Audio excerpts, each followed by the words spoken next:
Olá, pessoal! Muito boa tarde a todos. Primeiramente, eu gostaria de agradecer o convite dos organizadores para participar desse evento que eu considero tão importante. E, é claro, agradecer a participação de cada um de vocês que está aqui presente. Eu sei o quão precioso é o tempo de vocês, então eu fico lisonjeada de tê-los aqui.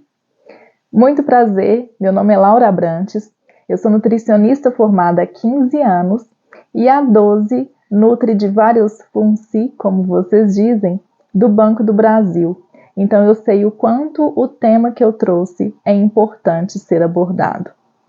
Segundo a Fundação Oswaldo Cruz, cerca de 72% dos brasileiros apresenta algum distúrbio do sono e a insônia é um dos sintomas. Então eu trouxe algumas estratégias que são práticas e eficientes para vocês modularem esse problema. Estresse de dia, insônia à noite. A higiene do sono como aliada. Mas será que seria somente isso? Aplicar a higiene do sono e tudo bem? Pois é. Então, antes de dar início, eu gostaria de trazer vocês para uma reflexão. Se nós não revermos o quanto a exposição ao estresse é prejudicial, estaremos cultivando sérios problemas de saúde. O mundo exige cada vez mais de nós. Desenvolver diversas habilidades, ser multitarefas, trabalhar, cuidar da casa, da família, dar atenção para todos e ainda cuidar da gente. É cada vez mais difícil conciliar todas as tarefas cotidianas. E aí acabamos ficando sobrecarregados e estressados. Acontece que o estresse é uma questão fisiológica do organismo. É natural a gente ter momentos de estresse. Lembra daquela frase, luta ou fuga? Pois é. O problema é quando o estresse acontece de forma exagerada. E pior ainda, de forma crônica. Algumas consequências que essa exposição exagerada ao estresse pode causar são bem comuns, então eu vou trazê-las aqui. Supressão do sistema imunológico é quando a pessoa está sempre tendo crises recidivas, seja gripe, sinusite, está sempre com o sistema imunológico abalado. Aumento da pressão arterial, inflamação que leva a doenças cardiovasculares, resistência insulínica que promove o diabetes, redução do foco da tomada de decisão, a pessoa fica com a função cognitiva prejudicada. Perda de massa muscular e ganho de gordura, principalmente gordura visceral, também é muito comum devido ao cortisol. Existe um aumento do apetite e uma compulsão, pois esse apetite vem principalmente numa vontade de comer alimentos mais palatáveis, ricos em gorduras e açúcares. E, é claro, distúrbios do sono. Antes da gente entender qual que seria essa relação entre o estresse e o sono, eu gostaria de trazer para vocês essa imagem, né? Provavelmente vocês já viram em algum momento. Ela é popularmente conhecida como relógio biológico. É o nosso ciclo circadiano. Bom, no nosso corpo, todas as funções, todos os órgãos, todas as produções de hormônios acontecem em horários específicos do dia. E aqui, nessa imagem, a gente tem todas elas em conjunto. Mas nós vamos pontuar duas especificamente. Uma acontece às 9 horas da manhã e a outra às 21. Então, existe essa diferença aí de 12 horas. Um horário seria da produção de cortisol e o outro, o hormônio melatonina. Quando a pessoa sofre de estresse crônico, ela tende a manter os níveis de cortisol aumentados ao longo do dia, não só de dia, à noite também. E é justamente esse hormônio em horários, né, não considerados normais, elevado, que atrapalha a produção justamente do hormônio melatonina, que é o hormônio do sono. Então a pessoa vai tendo sempre aquele prejuízo na produção de melatonina, tendo o sono prejudicado, e isso leva ao aumento do cortisol, que já estava aumentado, e por isso torna um ciclo vicioso, né, que se retroalimenta. E uma outra via também, que é muito prejudicada, é justamente da produção de serotonina. A serotonina, ela também participa da produção de melatonina. Então, o cortisol ele vai atrapalhando toda essa cascata, né, de hormônios que levam à produção natural endógena da melatonina. E podemos agora pontuar rapidinho a autoprescrição desse hormônio, da melatonina. Hoje em dia ela já é liberada no Brasil, até um tempo atrás ela era proibida. Lógico que existia aí um conflito de interesse, né? Farmácia, Anvisa, mas tudo bem.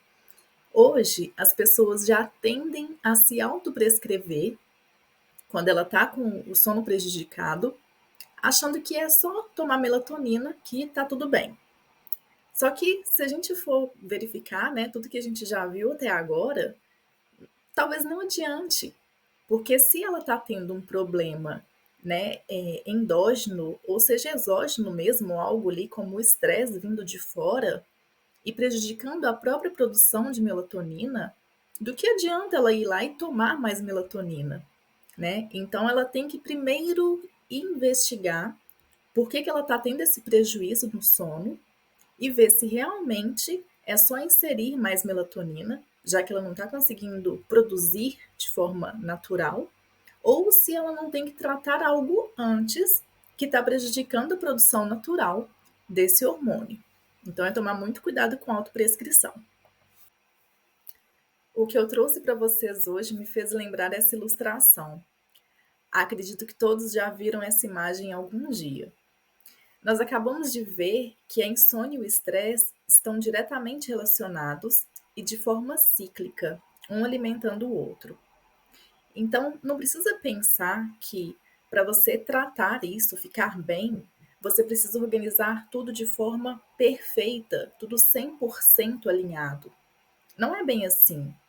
Lembra dessa imagem e coloque em prática pelo menos uma das dicas que eu irei abordar agora.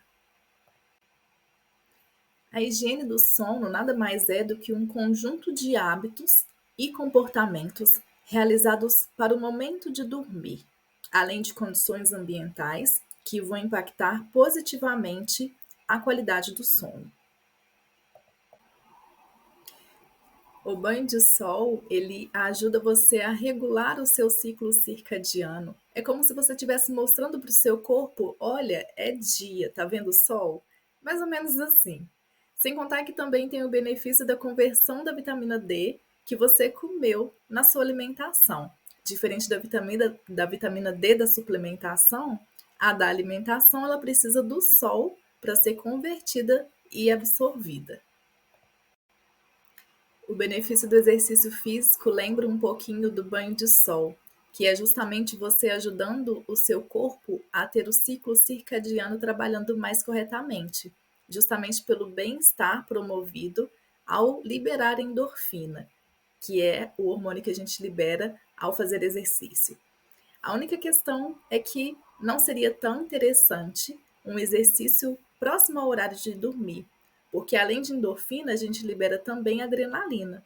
E a adrenalina é um hormônio que te deixa em estado de alerta. Então, à noite, ficar em estado de alerta não é tão interessante. É lógico que uma caminhada mais, né, devagar, passear com o cachorro, não teria tanta liberação de adrenalina assim. Mas, dependendo da intensidade e do exercício que você pratique, não é interessante fazê-lo tão tarde. Por promover relaxamento e dilatação dos vasos sanguíneos, a água morna, através do banho morno, é muito interessante também antes de dormir, porque você já entra em um estado de relaxamento, induzindo melhor o sono. A refeição noturna ela deve ser feita com um pouquinho de critério maior, porque muitas vezes a pessoa ela fica o dia inteiro sem comer e deixa para comer assim que ela chega em casa, mas antes ela vai fazer várias tarefas e aí acaba comendo um pouquinho mais tarde e um volume muito grande. E a gente pode pontuar aí vários prejuízos, né? Além do prejuízo do sono, também gástricos, né? Refluxo, apneia do sono e por aí vai. Então, esse cuidado com a alimentação noturna, né, pode ser vários critérios aí envolvidos, mas aqui especificamente tem a ver justamente com o seu corpo precisando trabalhar, caso você coma uma comida muito pesada, muito gordurosa, então isso não é hora, né, de fazer esse tipo de digestão. E, em contrapartida, também não ir dormir com fome. Também é um desconforto ruim para o corpo no momento que ele precisa estar relaxado. Então, ele vai sempre estar ali naquela sinalização de preciso comer, estou com fome, né? Preciso de energia. Então, nem 8 nem 80. E eu quis falar um pouquinho desses alimentos específicos, pois todos eles são fonte de um aminoácido chamado triptofano, que é imprescindível para a produção de melatonina, e são alimentos super versáteis, super fáceis de ter em casa e que dá para fazer parte, dá para compor essa refeição noturna. Caso a pessoa goste de fazer aquele lanchinho ali mais noturno, a ceia, né, um lanche mais leve, dá para colocar qualquer um desses alimentos, né? A aveia em flocos, a banana, leite derivados, abacate, kiwi, semente de abóbora, ovos. Todos esses alimentos são super versáteis e combinam muito bem com um lanchinho noturno de forma leve. Os estimulantes, principalmente café, nosso queridinho café. É só tomar cuidado com quantidade e o horário que você toma. A gente sabe que a meia-vida da cafeína, né, do café, ela gira em torno de 6 até 7 horas. Depende muito da concentração, né? Se você pegar um café expresso e um café coado, tem uma diferença ali grande de cafeína e depende também muito da quantidade que você vai tomar. Mas, via de regra, é sempre bom tomar cuidado com os cafés ou bebidas, né, que contêm cafeína e taurina, mas no horário da tarde, final de tarde, comecinho da noite, porque podem sim atrapalhar a indução do sono. Em contrapartida, uma bebida que é super bem-vinda à noite é o chá, principalmente essas 4 ervas que eu vou citar: melissa, mulungu, passiflora e erva cidreira. Todas elas têm uma composição que levam ao relaxamento e indução do sono, pois te levam a uma redução da ansiedade. Então, são bem interessantes para esse momento, como um ritual noturno mesmo. Quanto aos eletrônicos, a maior questão envolvida é justamente uma luz que ele emite, que é a luz azul. A luz branca também acaba sendo muito estimulante, mas a luz azul especificamente, ela incide diretamente na hipófise, então tem um prejuízo um pouquinho diferente. Geralmente os celulares vêm com um filtro de luz azul. Acredito que todos vocês já tenham colocado no seu celular. Se não, dá uma olhadinha. Geralmente você arrasta para baixo onde fica modo avião, Wi-Fi, tem lá filtro de luz azul. Clique e ativa. Isso vale também para outros eletrônicos, televisão, tablet, justamente por causa do tipo de luz. O cérebro vai sempre se ativando, né? Se deixando ele sempre ativo em euforia. E justamente 2 horas antes, né, de você ir dormir, é que você deve evitar esse tipo de contato, esse tipo de luz. Essa dica me lembra um pouquinho aquele combinado que alguns casais fazem, que eu acho super bacana, que é não ir dormir brigado. É você não levar os seus problemas para a cama. O que vai adiantar? Você só vai ficar remoendo aquilo, pensando, pensando, atrapalhando o seu sono. Nada disso. E uma forma de você esvaziar sua mente previamente ali antes de dormir é justamente praticar a meditação. É você ir deixando o seu cérebro e pensando tudo que ele quiser, esvaziando mesmo. É legal um termo que é utilizado, até aprendi isso semana passada como professora de yoga. Você utilizar o termo me editar, meditar. Você está se editando, você está tirando tudo que não precisa, né? Isso aqui, tô pensando, mas tudo bem, check. Isso aqui também, tô pensando, não preciso, check. Então você vai fazendo uma edição da sua versão para poder ir para a cama e dormir bem. Essa dica de ambiente, rotina, eu falo que depende um pouquinho da força de vontade de cada um, porque se você mora com pessoas que têm hábitos totalmente opostos, fica um pouquinho mais desafiador, mas dá tudo certo. Que é justamente você ter um ambiente calmo e aconchegante. É você mostrar para o seu corpo que está na hora de relaxar. Por isso que a luz amarela é bem interessante. Você para de acionar o seu cérebro, vamos dizer assim, com luz branca. E então o seu corpo ele entra num modo ali de já estar quase na hora de dormir. E é legal também você sempre ter uma rotina de horário mesmo horário de acordar, mesmo horário de dormir todo dia. Tudo bem que nos finais de semana isso altera um pouquinho, mas que você tenha no máximo ali uma variação de 1, 2 horas para continuar mantendo uma rotina. O cérebro gosta, então é interessante também. E para vocês que ficaram comigo até agora, no final, eu separei um presente para vocês, que é o guia da higiene do sono, que eu fiz com muito carinho. Então, podem me chamar. Esse QR Code é do meu WhatsApp. Então, é só me mandar mensagem que eu mando o PDF para vocês. Podem ficar à vontade.